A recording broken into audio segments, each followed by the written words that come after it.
3, 2, 1. Assalamualaikum warahmatullahi wabarakatuh. Waalaikumsalam warahmatullahi wabarakatuh.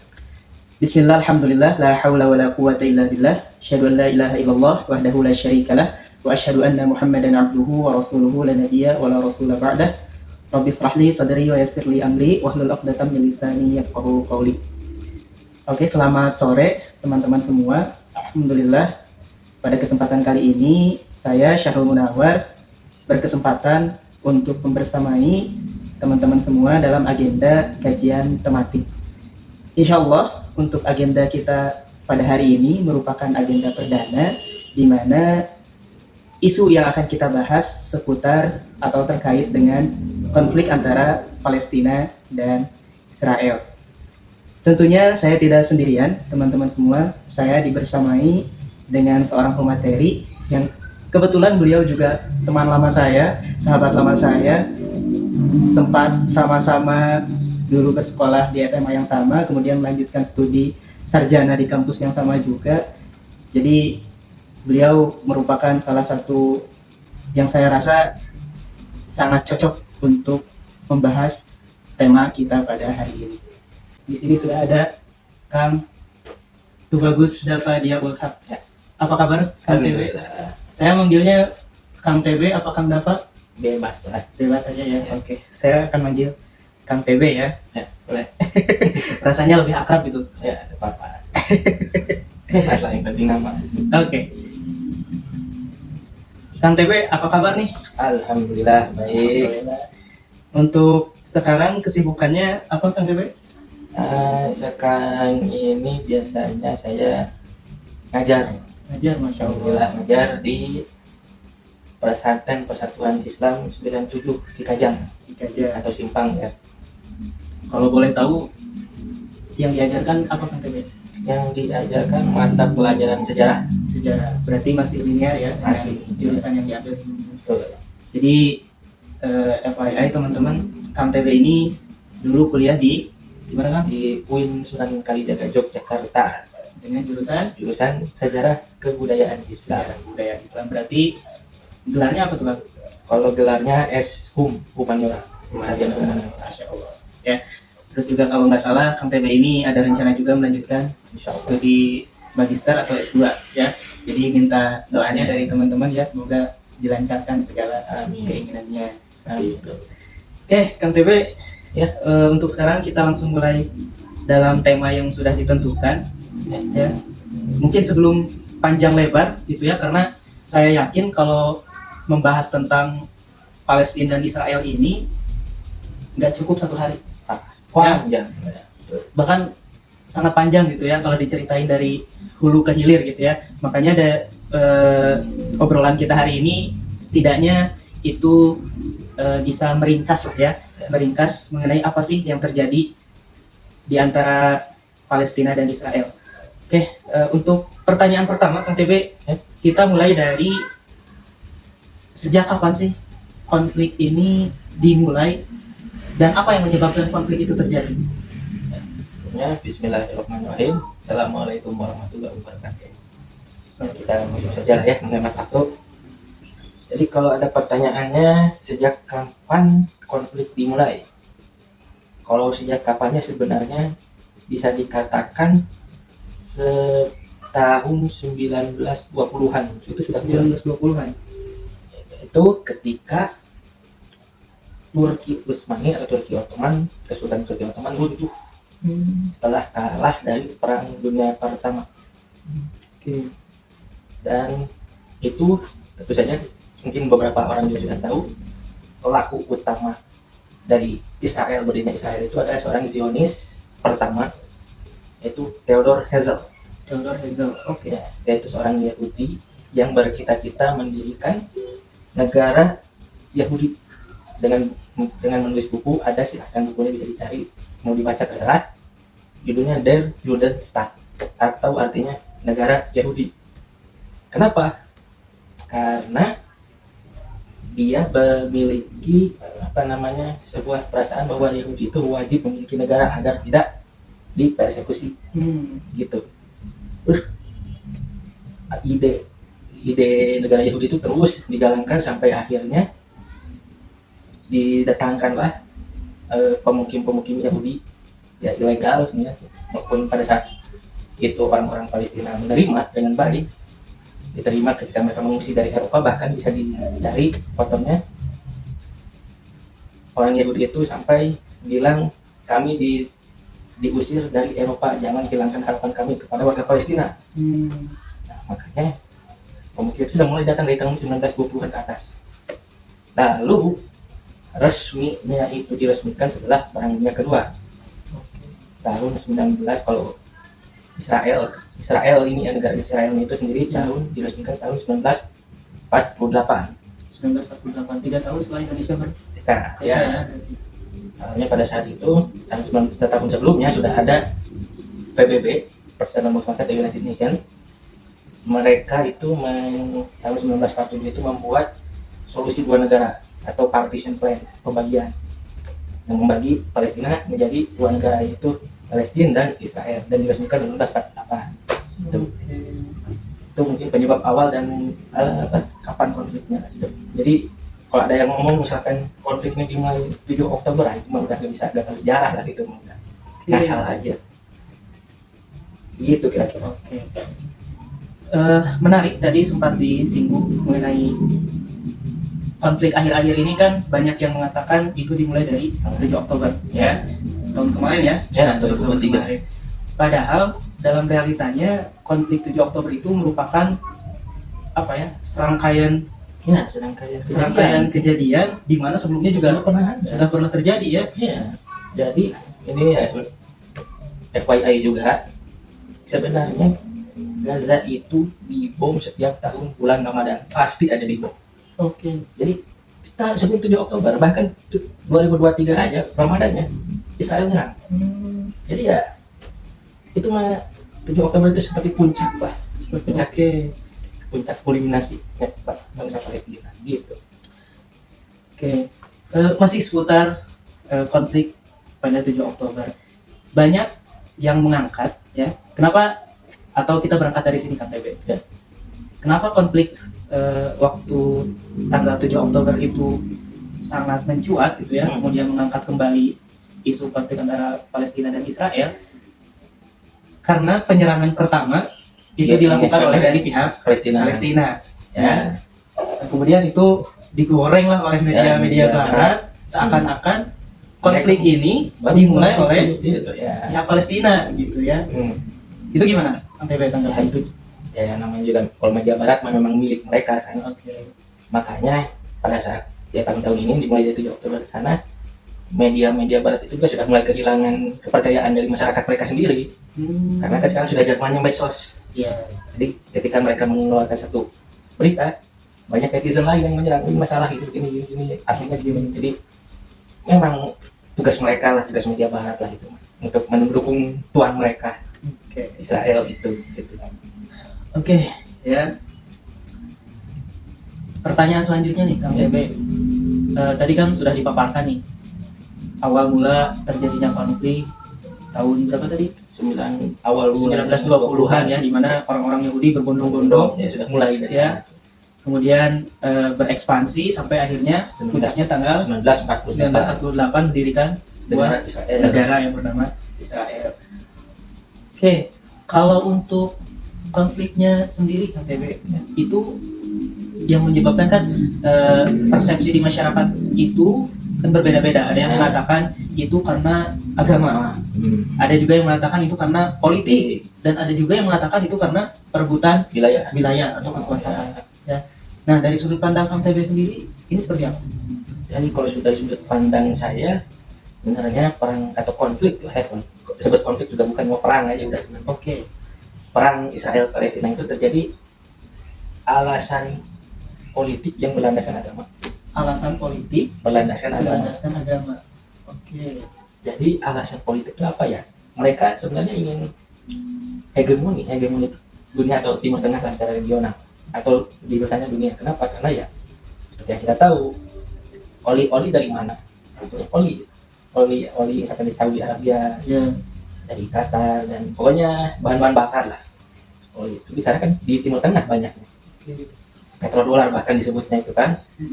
Nah jadi adanya Israel itu juga sebagai salah satu bisa dikatakan pengontrol wilayah gitu. Sehingga negara-negara Timur Tengah ini, negara-negara Arab ini ya sedangkan bisa dikekang agar tidak bisa bangkit, atau bisa melawan dan sebagainya. Dan hal itu dilandaskan oleh agama, yaitu agama Judaism atau Yahudi lah kalau kita akrabnya. Itulah kenapa mereka milih di Palestina. Padahal awalnya mereka itu dipilih 3 negara, dikasih opsi 3 negara, yang satu Argentina, yang kedua Uganda atau Madagaskar di antara pokoknya di Afrika, satu lagi di Palestina. Dan kenapa mereka memilih Palestina? Ya kan, karena ada sumbernya di agama mereka bahwa wilayah itu merupakan tanah perjanjian mereka. Begitu. Oke. Berarti kalau ada yang bilang itu pure karena politik saja atau pure karena perebutan wilayah saja, itu satu salah, bukan betul tapi kurang tepat lah. Oke. Ya. Yang tepatnya tiga-tiganya.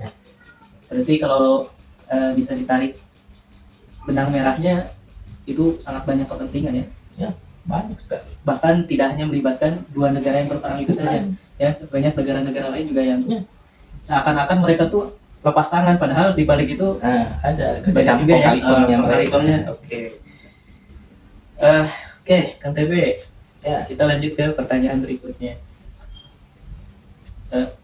Kan pihak Israel itu, pemerintahnya khususnya ya, pemerintah Israel, militer Israel itu sempat beberapa kali, bahkan sangat sering sekali digugat di pengadilan internasional karena dianggap melanggar HAM, ya, melanggar aturan-aturan yang telah disepakati oleh Dewan Keamanan PBB gitu ya. Tetapi seakan-akan ada stereotip bahwasanya pihak Israel itu tidak takut gitu, ya, tidak merasa takut, tidak merasa terancam, bahkan mereka dengan secara terang-terangan membela diri bahwa yang mereka lakukan adalah hal yang benar menurut mereka, ya gitu. Jadi rasanya apa gitu, fungsi atau posisi PBB dalam hal ini itu seperti apa menurut Kang PBB? Posisi PBB ya nggak bisa ngapa-ngapain juga sebenarnya. Soalnya kan dalam sejarah PBB itu didirikan oleh 5 negara pemenang Perang Dunia Kedua. Yang pertama Inggris, Prancis, Amerika, Soviet. Kan Soviet kalau sekarang sudah diganti Rusia, kan sudah runtuh tahun 1999, 98. Yang terakhir Cina. Nah, kelima negara pendiri utama PBB ini, mereka punya hak spesial yang disebut veto. Jadi apapun keputusan yang diambil oleh PBB bisa mereka batalkan dengan hak veto tersebut. Jadi pada saat kenapa misalkan tadi ada pertanyaannya kenapa Israel seperti kebal hukum? Betul. Itu ya karena sekutu terbesarnya mereka, dan bahkan ada 3, bukan 1 aja tapi 3, Inggris, Prancis, Amerika, mereka 3 ini punya hak veto. Jadi ketika Israel mau dihukum, misalkan disanksi ekonomi, sanksi militer atau sanksi apapun, salah satu dari negara ini bisa dengan menggunakan hak veto tersebut diveto, dan kebijakan tersebut atau sanksi tersebut otomatis batal. Oh, berarti walaupun suara mayoritas negara lain tuh bisa pilihannya memenangkan Palestina, tetapi di antara ketiga itu ada satu negara yang menggunakan hak vetonya, maka langsung. Wah. Jadi misalkan contoh kan sekarang negara anggota PBB 190-an lebih lah. Iya. Kalau 100, anggaplah 190 lah. Kalau 189 negara setuju Palestina menjadi negara, tapi Amerika satu memveto, batal semua. Itu makanya. Dan masalah utamanya juga hak veto tersebut tidak ada batasnya. Nah, itu juga yang jadi masalah. Soalnya kalau misalkan nggak batas 5 kali, mungkin Palestina sudah merdeka dari dulu. Iya. Karena tidak terbatas itu, jadi ya PBB tidak akan bisa apa-apa gitu. Berarti bisa dibilang bahwasanya yang dihadapi Palestina dan umat Muslim secara keseluruhan itu sangat kompleks ya. Sangat kompleks, sangat bisa disebut kuat. Iya, dari segi politisnya apalagi gitu ya, karena banyak kepentingan di dalamnya. Kemudian juga di PBB sendiri gitu ya, sebagai Dewan Internasional yang paling netral seharusnya seharusnya gitu ya, karena posisi negara-negara Islam ya di PBB itu tidak bisa kurang tidak didengar, diperhitungkan, ya tidak didengar, tidak diperhitungkan. Ya. Mau gimana lagi? Gitu. Kang TB, Ya. kita coba lanjut ke pertanyaan berikutnya nih, Ya, bahasan berikutnya itu terkait dengan isu yang baru-baru ini terjadi, bukan isu ini ya, karena ini fakta di lapangan yang betul-betul terjadi, itu terkait tewasnya salah satu petinggi Hamas ya, Ismail Haniyah ya. Bahkan banyak orang yang baru tahu ya tentang beliau ini ya, Ismail Haniyah ini. Nah, sebelum kita membahas tewasnya atau implikasi dari tewasnya petinggi Hamas itu seperti apa, mungkin Kang TB boleh secara singkat untuk membeberkan Hamas itu apa sih, dan apakah Hamas itu secara resmi, secara legal bagian dari pemerintahan Palestina atau seperti apa? Silakan. Ya. Kalau berbicara tentang Hamas itu sendiri, Hamas itu kan sebuah singkatan sebenarnya. Iya. Singkatannya itu, kalau kepanjangannya itu Harokah Muqawamah Al-Islamiyah, atau kalau bisa dikatakan bahasa Arab, kalau arti dalam bahasa Indonesia itu gerakan perlawanan Islam. Jadi Harokah itu gerakan, Muqawamah perlawanan, Islam ya Islam. Jadi mereka itu memang berdasarkan landasan Islam, karena mereka memang lebih bisa dikatakan basisnya itu tarbiyah, pelajaran. Jadi Hamas itu didirikan tahun 1987 oleh beberapa pihak, tapi kalau bisa dikatakan salah satu tokoh pentingnya itu bernama Sheikh Ahmad Yasin.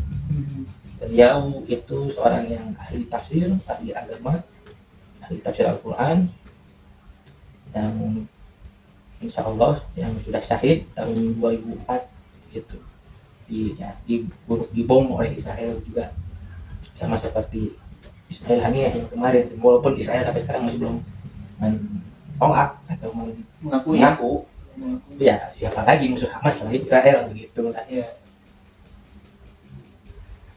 Terus Hamas itu bisa dikatakan gerakan dan juga partai politik.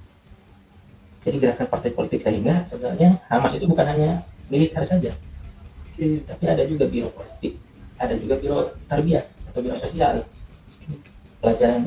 Jadi bisa dikatakan ya hampir segala lini lah ada Hamas, ekonominya ada, sebagaimana partai-partai pada umumnya, partai politik. Dan juga kalau ditanya tadi apakah bagian dari pemerintahan Palestina, bisa dikatakan begitu, soalnya kan pemilu Palestina sendiri pertama kali dan satu-satunya baru kali diadakan tahun 2006. Tahun 2006, dan pada saat itu pemenang pemilu tersebut Hamas itu sendiri. Sehingga mereka sebenarnya berhak menunjuk pemerintahan, walaupun pada saat itu juga bangsa Barat, Israel dan sekutunya itu menolak hasil pemilu tersebut. Walaupun pemilu tersebut bersih, pemilu normal, demokratis, Hamas pemenangnya, tapi karena ditolak dan mendamaikan suasana luar, Hamas memberikan posisi presiden yang harusnya mereka juga berhak presiden kepada rival dan juga sekutunya. Sekarang kan kemarin kalau mendengar berita 14 faksi Palestina sudah bersatu di Cina, dan sudah ada beritanya itu. Jadi ke rival dan sekutunya yaitu Fatah. Sehingga presidennya dipimpin oleh Fatah, sedangkan Perdana Menteri tetap Hamas. Dan Perdana Menteri pada waktu itu adalah yang syahid kemarin, Ismail Haniyah gitu. Mantan Perdana Menteri jadi gitu. Kalau presidennya sekarang siapa? Masih Mahmud Abbas ya. Mahmud Abbas sendiri itu berarti dari Fatah tadi ya. Oke. Sebetulnya menarik ya kalau kita berbicara tentang Hamas itu sendiri, karena dari beberapa artikel yang sempat saya baca itu ada yang mengatakan seperti ini, Kak. Hamas itu tidak disukai atau citranya sangat negatif di pihak luar, tetapi di pihak masyarakat Palestina sendiri Hamas itu sangat dicintai ya, seperti itu ya. Itu betul tidak? Benar tidak? Ya betul, misal ya bisa ditanyakan kalau misalkan benar-benar ingin ya bisa tanyakan langsung ke orang Gazanya ya, kalau ada bisa ya Ustadz Hussein Gaza, tahu kan? Iya. Muhammad Hussein Gaza, nah itu kan dia juga kan sudah memberikan saksi-saksi juga bahwa memang mereka dekat dengan Hamas, itu dekat karena tadi basisnya dia kan tarbiyah, sehingga lebih besar ke sosialnya, sehingga mereka itu bisa dikatakan membuka sekolah, membuka rumah tahfidz Quran, membuka les, bimbel segala macam kepada masyarakat secara gratis, atau mungkin kalaupun biaya ya murah dan juga terjangkau gitu. Oke. Sehingga ya mereka masyarakat menjadi dekat begitu, sehingga ya kalaupun dimusuhi oleh bangsa luar atau bangsa barat lah kita sebut langsung saja ya, karena mereka yang paling gigih, yang paling konsisten membela kemerdekaan Palestina gitu. Oke. Ya jelas masyarakat pasti mendukung, soalnya ya pertama mereka dapat pendidikan, dapat banyak bantuan gitu kan, dan juga mereka juga yang dilihat masyarakat tuh bahwa Hamas lah yang paling getol dalam kemerdekaan Palestina gitu. Oke, paham. Dan bahkan FYI juga lagi, FYI lagi, kalau misalkan percaya Hamas teroris sebenarnya ya kan mereka yang mengabalkan, bisa dicek juga Nelson Mandela. Tahu Nelson Mandela kacau? Tahu. Presiden Afrika, pembebas apartheid kan, pemberantas apartheid di Afrika. Nelson Mandela sendiri dilabeli teroris oleh Amerika sampai 2008. Oke. Jadi nggak seorang Nelson Mandela yang membebaskan dari apartheid, menghancurkan apartheid aja dianggap teroris, jadi ya Barat menganggap teroris itu ya bisa dianggap apa gitu. Ya mereka hanya menganggap teroris orang yang tidak sepaham dengan mereka saja, intinya begitu. Nah, ini juga jadi insight baru ya, informasi baru buat teman-teman sekalian. Bisa dicari lah itu, ada infonya. Bahwasanya ketika kita membaca suatu pemberitaan, apalagi posisi kita seorang muslim gitu kan, ada salah satu kaidah dalam yang dicontohkan oleh Rasul itu harus melakukan tabayyun gitu ya. Apalagi dalam konteks ini itu yang memberitakan adalah media barat, walaupun tidak semua media barat seperti itu ya. Masih ada juga media barat yang objektif, ada gitu ya. Jadi tinggal kita memilihnya aja gitu ya, memilih dan memilahnya, meng-cross check gitu ya, jangan menelan mentah-mentah seperti itu teman-teman semua. Oke, Kang TB, kita ada di pembahasan terakhir nih ya. Pembahasan terakhir kita coba mau bahas tentang boykot ya. Boykot ini kan beberapa bulan ke belakang itu menjadi isu yang sangat hangat diperbincangkan gitu ya, terutama di masyarakat Indonesia. Ada yang pro, ada juga yang kontra gitu ya. Yang pro dengan alasannya, yang kontra juga dengan alasannya. Nah, kalau kita melihat atau Kang TB sendiri melihatnya boykot ini impact-nya se-powerful apa, atau percuma saja gitu boykot? Percuma aja kan, nggak percuma, soalnya kan ada juga bahwa Starbucks, yang kita harus sebut aja lah, nggak apa-apa, boykot ini kan. Starbucks dan McDonald aja kan melaporkan kerugian terbesar mereka. Oh iya, dalam berita terakhir kan. Ya berarti kan berimpact itu boykot sebenarnya. Cuman kan kalau ada yang anti boykot, terutama di Indonesia kan ngomong sering kali lah ya, kita tahu siapa salah satu orangnya, bahkan dengan santainya ngomong kan harusnya kita peduli sama saudara kita sendiri yang bekerja di mereka sih ya gitu. Nah itu mah sebenarnya ya itu urusan mereka dan perusahaannya itu, bukan urusan kita sebenarnya. Jadi dan jelas boykot itu ya, saya kalau dalam ini apakah boykot itu perlu atau tidak gitu kan, saya ambil jawabannya Ustaz Felix Xiao.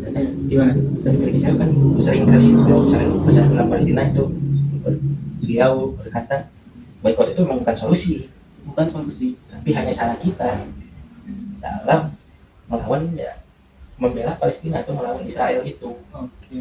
Dan memang secara impact secara langsung mungkin nggak ada impact langsung, misalkan mau langsung runtuh ke pemerintah Israel ya nggak gitu, soalnya kan perusahaan-perusahaan tersebut itu hanya mengirimkan bantuan ke Amerika atau ya ke Amerika, lalu Amerika menyalurkan bantuan tersebut ke Israel. Nah, itu jadi kan tangan ketiga sebenarnya kan.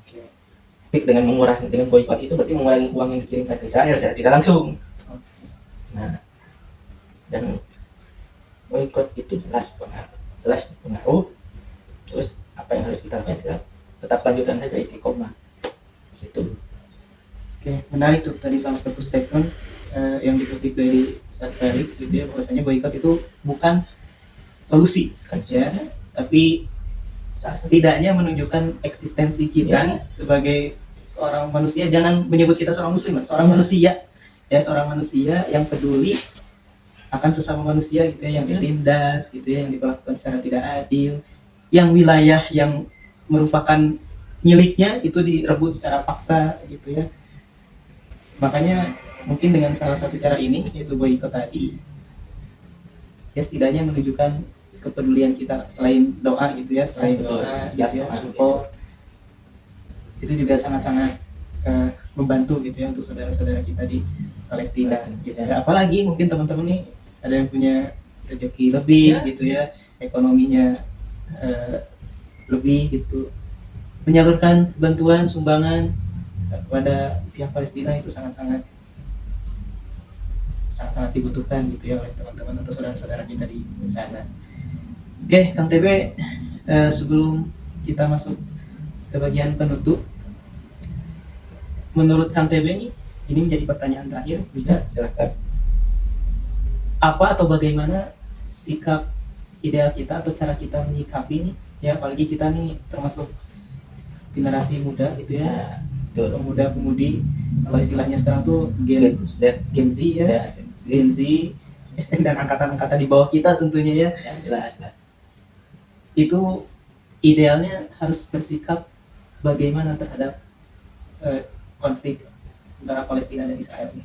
Kalau sikap kita sebenarnya ya sifat, namanya kita ya harus mendukung Palestina, sudah jelas sebenarnya ya itu, karena itu juga ada di konstitusi negara kita. Oke. Di undang-undang dasar, pembukaan undang-undang dasar juga kan, bahwa setiap penjajahan harus dihapuskan. Iya. Sebenarnya kita sebagai warga Indonesia sebenarnya harusnya membela Palestina. Itu kan sikap kita itu harusnya seperti itu. Tapi kalau idealnya kita bisa membantu mereka juga, tidak hanya mendukung. Mendukungnya ada, kalau saya katakan ada 3 DBD. Bukan demam berdarah dingin ya, kan. Tapi doa, boykot, donasi. Doa, boykot, donasi. Jadi yang pertama kita doakan, jelas karena kita tidak bisa dan tidak boleh ke sana karena pemerintah mendukung langsung. Kita hanya bisa di sini ya kita doakan misalkan saudara-saudara kita di Palestina agar mereka dikuatkan, agar mereka dimenangkan, walaupun sebenarnya sudah Allah dan Rasul sendiri yang sudah menjamin kemenangan Palestina, tapi kita tetap harus doakan. Lalu yang kedua boykot.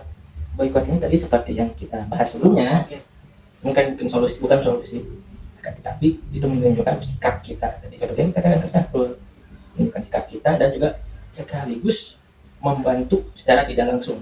Nah, ini secara tidak langsung. Nah, yang langsungnya 3 tadi donasi. Nah, ini baru membantu secara langsung.